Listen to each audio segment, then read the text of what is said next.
그러나 너희가 내 괴로움에 함께 참여하였으니 잘하였도다. 빌립보 사람들아, 너희도 알거니와 복음의 시초에 내가 마게도냐를 떠날 때에 주고받는 내 일에 참여한 교회가 너희 외에 아무도 없었느니라. 데살로니가에 있을 때에도 너희가 한 번뿐 아니라 두 번이나 나의 쓸 것을 보내었도다. 내가 선물을 구함이 아니요 오직 너희에게 유익하도록 풍성한 열매를 구함이라. 내게는 모든 것이 있고 또 풍부한지라. 에바브로디도 편해 너희가 준 것을 받았으므로 내가 풍족하니 이는 받으실 만한 향기로운 제물이요 하나님을 기쁘시게 한 것이라. 나의 하나님이 그리스도 예수 안에서 영광 가운데 그 풍성한 대로 너희 모든 쓸 것을 채우시리라. 하나님 곧 우리 아버지께 세세 무궁하도록 영광을 돌릴지어다. 아멘. 그리스도 예수 안에 있는 성도에게 각각 문안하라. 나와 함께 있는 형제들이 너희에게 문안하고 모든 성도들이 너희에게 문안하되 특히 가이사의 집 사람들 중 몇이니라. 주 예수 그리스도의 은혜가 너희 심령에 있을지어다. 우리가 지금 살고 있는 지금의 세상은 교회에 대해서 부정적인 생각들이 너무 많이 있는 것 같습니다. 여러분들도 느끼시고 또 실질적으로 경험한 경우도 있겠지만, 그런데 이 문제가 어떻게 보면 주님이 보시기에 제대로 된 교회나 그리스도인이 없어서는 아닐까 하는 생각도 들 때가 있어요. 두려운 생각이지만 인정하지 않을 수 없는 것 같아요. 그런데 오늘날의 이런 세상의 교회들을 볼 때 오늘 우리가 묵상해온 이 빌립보 교회는요, 참 아름다운 교회였습니다. 정말 주님이 기뻐한 교회였고, 그래서 바울도 이 빌립보 교회를 바라보면서 감격적인 어조로 칭찬을 오늘 합니다. 14절에 너희가 내 괴로움에 함께 참여하였으니 잘하였도다, 이렇게 얘기를 해요. 이 말이 뭡니까? 빌립보 교회가 주님을 위한 그 바울의 고통, 환난에 그냥 대충이 아니고 깊이 동참했다라는 인정하는 칭찬의 말이에요. 그런데 중요한 것은 이처럼 주님을 위해서 사도 바울이 이 선교 사역을 하는데 받는 고난에 참여한 교회는 빌립보 교회뿐이었다라는 게 핵심이에요. 그래서 바울은 더 감격한 어조로 15절을 보면 내 일에 참여한 교회가 너희 외에 아무도 없었느니라, 이렇게 얘기를 해요. 아무도 없었다? 참 기가 막힌 이야기죠. 이해가 안 되는 거예요. 지금 이 소아시아 지역을 선교하면서 많은 교회들이 있었어요. 성경의 제목으로 등장하는 교회도 많이 있어요. 고린도 교회도 있고 에베소 교회도 있고 골로새 많은데, 바울의 이 선교 고난에 동참한 교회는 빌립보 교회밖에 없었다, 이렇게 얘기하고 있어요. 그러면 여러분, 왜 아무도 없었을까? 빌립보 교회밖에 없었을까? 나머지 교회는 다 뭐 한 거지? 두말할 것도 없어요. 희생, 헌신, 이게 힘들었던 거예요. 괴로움에 참여하는 일, 이거 힘든 거예요. 그렇게 많은 교회들이 이 땅에 오늘날도 더 많아졌지만 주님의 그 괴로움에 참여하는 것을 싫어하기 때문에 세상은 하나님을 알고도 싶어하는 사람들이 많이 있는데 교회의 모습, 그런 교회의 모습을 보면 하나님을 만나고 싶지 않은 거예요. 아니, 교회도 저런데 내가 뭐하러? 이런 잘못된 생각이 나오게 되는 거예요. 그러면 여러분, 왜 이런 안타까운 현상이 일어났을까? 그거는 또 두말할 것도 없이 이유가 분명합니다. 뭐냐? 자기의 평안만 생각했기 때문에. 교회가, 그리고 그리스도인이 자기가 먼저이기 때문에 이런 현상이 나타납니다. 내 일에 참여한 교회가 너희 외에 아무도 없었다라는 이 바울의 말을 통해서 우리가 너무 마음 아프지만 인정할 수밖에 없는 거예요. 그 당시 다른 교회들이나 그리스도인들도 똑같았던 것 같아요. 주님의 일을 하는 이 바울의 선교 사역에 참여하는 게 싫은 거예요. 너무 힘들어, 고통스러워, 괴로워. 자기를 위해서 예수를 믿고 자기만을 위해서 신앙생활하고 주님처럼 살아가는 거는 일단 뒷전이고 내가 먼저고, 그러니까 아무도 참여하는 사람이 참여하는 게가 없었다. 물론 바울이 아무도 없었다는 말이 어떻게 보면 너무 심한 거 아니야? 그래도 선교원금 보내준 교회도 있지 않았나? 뭐 이렇게 우리가 볼 수도 있는데, 그래서 이 말 속에 아무도 없었다라는 이 바울의 이 말에 숨겨진 의미를 한 번 더 살펴봐야 돼요. 사실 바울은요, 이 선교 사역 동안에 자비량 사역을 했습니다. 자비량 사역은 뭐냐? 자기가 일을 해서 돈을 벌어가면서 그 돈을 가지고 선교 사역을 했다. 고린도 교회에 보낸 편지에 보면 그것이 잘 나타나 있어요. 자신의 사도직을 바울이 설명하면서 자기는 자비량 사역자로 일했다는 것을 자세히 말하고 있어요. 먼저 바울은 자신이 복음 전도자로서, 목회자로서 충분히 사례를 받으면서 일할 자격이 있다. 이것을 먼저 얘기해요. 고린도전서 9장 13절 14절에 보면 이렇게 이야기합니다. 성전의 일을 하는 이들은 성전에서 나는 것을 먹으며 제단에서 섬기는 이들은 제단과 함께 나누는 것을 너희가 알지 못하느냐. 이와 같이 주께서도 복음 전하는 자들이 복음으로 말미암아 살리라 명하셨느니라. 이렇게 얘기하고 있어요. 그것은 당당한 거고 부끄러운 게 아니에요. 그럼에도 불구하고 바울은 이런 목회자, 사역자로서의 권리를 조금도 행사하지 않았어요. 이유는 간단합니다. 혹시라도 이방에서 불신자들을 전도하는데 자기의 그런 모습이 장애가 되는 것을 바라지 않았기 때문에. 바울은 이런 결벽증에 가까운 이런 사역의 마인드를 가지고 있었어요. 어떻게 보면 참 멋있어 보인다. 같은 사역자로서. 그런데 현실은 참 힘든 건 사실이에요. 그런데 그 사역이라는 것이 마땅히 하나님께 부름받은 사역자로서 해야 할 일이고, 그런 것들을 통해서 비교할 수 없는 정말 귀중하고 아름다운 열매들을 받기 때문에 감당할 수 있었다. 이런 결벽증처럼 민감한 바울의 반응을 볼 때 오늘 빌립보 교회 성도들에게 보낸 편지의 이 마지막 부분을 보면 좀 당황스럽습니다. 왜냐하면 자신을 도와준 빌립보 교회를 자랑하는 그 정도가 그냥 평범한 정도가 아니고 그냥 선을 넘을 정도로 자랑을 해요. 아무도 없었는데 너희만 나를 도와줬다. 아무도 없었는데.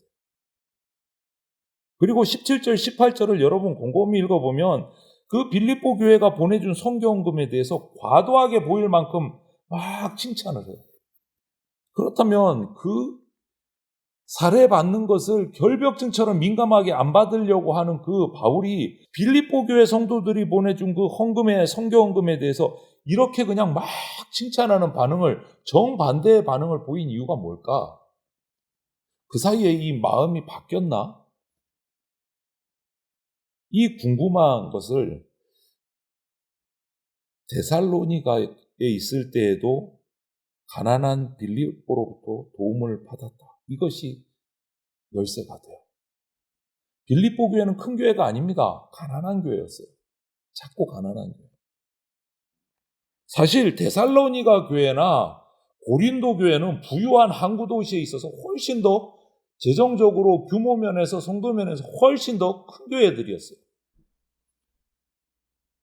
그런데 그 두 교회에 대해서는요, 뭔가 받는 것을 그냥 알러지 일어나는 것처럼 안 받았어요. 왜 그랬을까? 그 교회는 오히려 여유가 있는 교회들인데, 빌립보 교회에 비하면. 그런데 막 싹둑 잘라버렸어요. 안 받았어요. 데살로니가나 고린도에서. 왜 그랬을까? 바울이 넉넉해서 그때는 막 선교헌금이 많이 들어와서 여유가 있었나? 아니요. 바울은요, 데살로니가에서 선교할 때에도 교회에 신세지지 않으려고 열심히 자기 일을 하면서 사역을 했어요. 여유 있지는 않았어요. 바울이 이렇게 데살로니가나 고린도에서 했던 행동을 유심히 유추를 해보면 두 가지로 볼 수 있어요. 그게 뭐냐면, 첫 번째는 그 항구 도시 데살로니가나 고린도는요, 항구 도시가 되니까 여러 종교들이, 철학자들이 가득 있었던 곳이에요. 특히 데살로니가 같은 경우에는 스토아 학파들이 있어요. 이 사람들은 어떤 사람이냐? 떠돌이 철학자들이에요. 가난해서 집도 없고 막 떠돌아요. 그런데 자신의 그 지식과 지혜를 말하면서 그것을 팔아서 생계를 유지하는 사람들이에요. 한번 강의를 해주고 사례를 받고 이러면서 떠드는 거예요. 그런 이유 때문에 여기서 내가 큰 교회로부터 사례를 받으면서 복음을 전하면 똑같이 보이는 거 아니에요. 이 철학자들하고. 복음이 방해를 받을 수 있다. 일반 철학과 똑같은 수준이 될 수밖에 없다. 그 생각에 데살로니가 교회 고린도에서는 안 받았어요. 그리고 또 한 가지 생각해 볼 것은 고린도전서 9장에서 바울이 설명한 것처럼 복음의 고귀함 때문에 복음의 고귀함을 누리고 싶어서 복음을 위해서 헌신하고 일하는 것이 얼마나 복되고 아름다운 것인지를 좀 차별적으로 보여주기 위해서 또 자비량으로 복음을 전하고 사역했어요.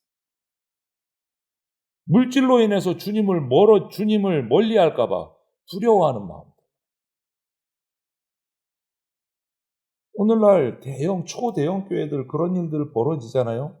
목회자들이 그 사례 때문에 나갈 때 자동차를 받느니 차를 받느니 억대에 뭐를 받느니 저는 도무지 상상할 수 없는 얘기들이 우리 교단은 말도 안 되는 얘기지만 저 큰 교단들은 그런 뉴스들이 막 나오는 거 보면 이게 전혀 딴 나라 얘기인데 그런 일이 실제로 벌어진대요. 물질 때문에 주님이 뒷전인 거예요. 사도로서의 자존심 문제인 거예요. 이런 바울이 빌립보 교회, 그것도 크지도 않은 가난한 교회의 도움을 받으면서 기뻐하고 또 그 도움을 또 더 해달라고 하는 이유가 뭘까? 아니, 큰 교회는 내버려두고 그 작은 힘든 빌립보 교회에다가 왜 이러는 거야? 지금까지 헌신한 것만 해도 엄청난데. 가장 큰 이유는 바울 사도와 빌립보 교회의 관계가 정말 신뢰가 깊은 믿음의 관계, 동력자의 관계가 되었기 때문에 그런 아쉬운 말도 할 수 있고 서로 어려움을 얘기할 수 있고 어려움을 얘기해도 그것이 흉이 되지 않고 서로 받아주고 믿어주는 깊은 동역자 관계였기 때문에 그렇게 할 수 있었다. 오해가 생기지 않을 만큼의 깊은 동역자 관계가 되어 있었다. 그리고 또 하나는 그 깊은 동역자의 믿음의 관계 속에서 바울이 비로소 말하기엔 진리 때문에 빌립보 교회가 바울에게 하고 있는 힘들지만 정말 어렵지만 하고 있는 그 선교 헌금과 이 도움은요, 하나님께서 아름답게 받는 재물이다. 이렇게 17절 19절을 보면 내가 선물을 구함이 아니요 오직 너희에게 유익하도록 풍성한 열매를 구함이라. 내게는 모든 것이 있고 또 풍부한지라. 에바브로 디도편에 너희가 준 것을 받음으로 내가 풍족하니 이는 받으실 만한 향기로운 제물이요 하나님을 기쁘시게 한 것이라. 나의 하나님이 그리스도 예수 안에서 영광 가운데 그 풍성한 대로 너희 모든 쓸 것을 채우시리라. 이렇게 이야기를 해요. 이런 관점에서 보면 교회나 그리스도인의 성숙함, 여기에는요 헌금, 헌신, 희생, 이 섬김에 대해서 열려진 마음으로 받아들일 수 있느냐 없느냐, 여기에 따라서 그 성숙도가 판단이 된다고 보는 거예요. 정말 주님을 위해서 사는 것이 이해가 되고 그것이 믿음의 관계가 딱 형성이 되면 교회에서 목회자나 성도나 교회 전체가 물질이나 이 헌신의 방법을 가지고 하는데 어떤 문제도 발생하지 않는다. 바울과 빌립보 교회가 그런 관계가 됐다. 아주 성숙한 관계죠. 하나님은요, 오늘도 우리를 부르실 뿐만 아니라 우리를 통해서 일하시려고 합니다. 그런데 아직도 나를 도우라 이렇게 말할 수가 없을 때가 많아요. 왜냐하면 이런 성숙한 믿음의 관계가 형성되지 않는 상황에서 도우라라는 말을 들으면 나를 이용하려고 한다느니 헌신의 대가는 뭐냐? 라느니 이런 얘기가 나올 수 있다. 이것은요, 정말 예수 그리스도를 비참하게 만드는 말이에요. 비참하게. 그때부터 주님은요, 입을 닫으십니다. 말씀을 안 하세요. 그런 성도에게, 그런 교회에는 나를 도우라 이 말씀 안 하십니다. 아무리 커도 교회가, 아무리 재물이 많아도 나를 도우라 그런 말씀 안 하세요. 그런 교회. 지금 교회는 많고 그리스도인은 많지만 이런 관점에서 교회가 비판받고 자꾸 안 좋은 뉴스를 타는 것은 바로 여기서 원인이 있는 것은 아닌가. 주님의 말씀을 듣는 교회나 듣는 사람, 그리스도인이 적은 거 아닌가 라는 생각이 들어요.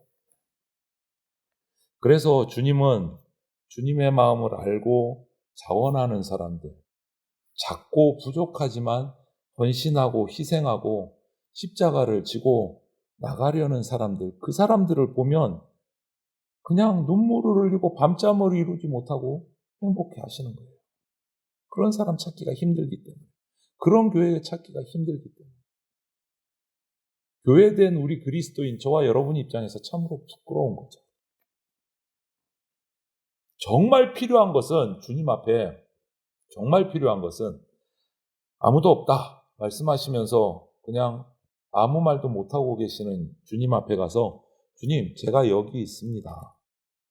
저를 좀 마음대로 사용해 주십시오. 라고 말하고 행동하고 순종하는 사람이,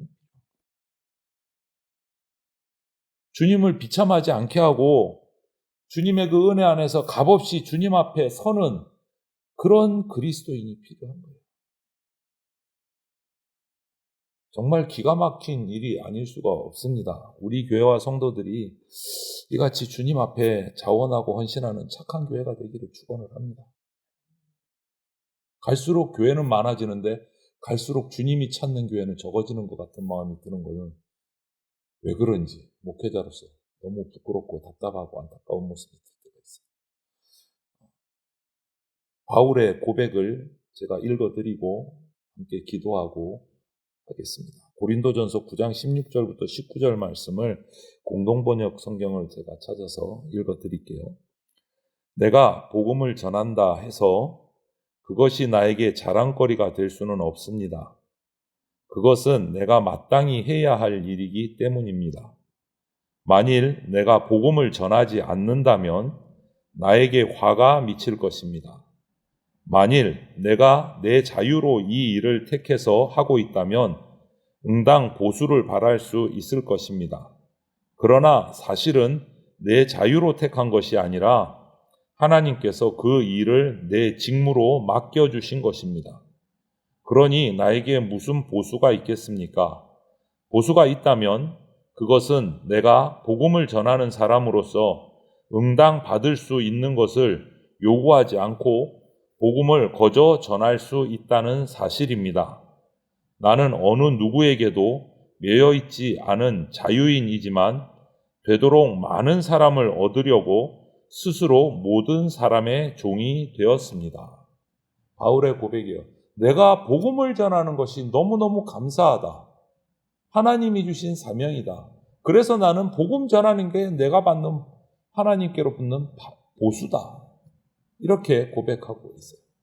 오늘 우리 대전 장로교회가 이런 빌립보 교회와 사도 바울과 같은 믿음의 관계, 착한 교회의 공동체로 세워져 가기를 주님의 이름으로 축원을 드립니다. 아멘.